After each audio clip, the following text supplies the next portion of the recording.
बच्चे बार बार कमेंट करते हैं सर सिलेबस बहुत वास्ट है। तो मैंने सोचा एक काम करते हैं, पहले तो हम सिलेबस के बारे में बात करेंगे। तुम क्यों इतना रो रहे हो सिलेबस को लेकर के? सिलेबस बिल्कुल वास्ट नहीं है, बल्कि अब सिलेबस कम हो गया है। अब जो सिलेबस रिड्यूस होकर आपके सामने आया है ना बेटा, बस उसी को डिटेल से पढ़ो, यकीन मानिए आप कहीं पर नहीं फंसेंगे। तो अब से आप सिलेबस बहुत वास्ट है इस बात की शिकायत करना तो बंद कर दो, क्योंकि आज से 5 साल पहले जो बच्चे नीट एग्जाम की तैयारी करते थे वो आपसे ज्यादा भारी सिलेबस पढ़ते थे। तो आपको तो कहना चाहिए बेटा, ये फील करना चाहिए कि ऊपर वाले ने आप पर करम कर दिया है, एनटीए वालों ने आप पे करम कर दिया कि सिलेबस कम कर दिया आपका।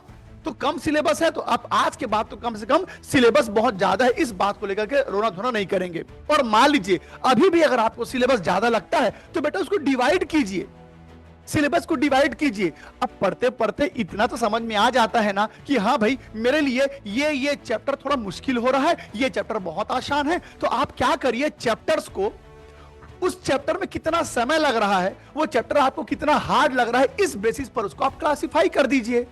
हार्ड चैप्टर्स को एक तरफ कीजिए, इजी चैप्टर एक तरफ कीजिए, और जो हार्ड चैप्टर है उस पर काम करना चालू कर दो। क्योंकि इजी चैप्टर ऐसा है बेटा, अभी एक बार पढ़ लिए ना तो 2 महीने बाद भी जब देखोगे तो आपको याद आ जाएगा। तो आप समझिए, टीचर से पूछिए, जब आप टीचर आपको पढ़ाता है ना तो टीचर को पूछिए कि सर किस किस चैप्टर में हमको परेशानी हो सकती है। 4 महीने से आप हमको पढ़ा रहे हैं सर, अब आप भी हमको जान गए हैं, तो बताइए ना कौन कौन सा ऐसा चैप्टर है जिसमें आमतौर पर बच्चों की परेशानी होती है। आप ही हमें बता दो, हम भी बता देंगे आपको कि बेटा इस चैप्टर में आपको थोड़ा अलग से काम करना पड़ेगा, एक्स्ट्रा मेहनत करनी पड़ेगी, और कुछ चैप्टर बहुत इजी है उसको एक बार पढ़ लो फिर आखिरी में रिवाइज कर लेना। तो सबसे पहले तो आप समझिए कि सिलेबस वास्ट नहीं है, अभी हम पढ़ते पढ़ते बीच में पहुंचे हैं।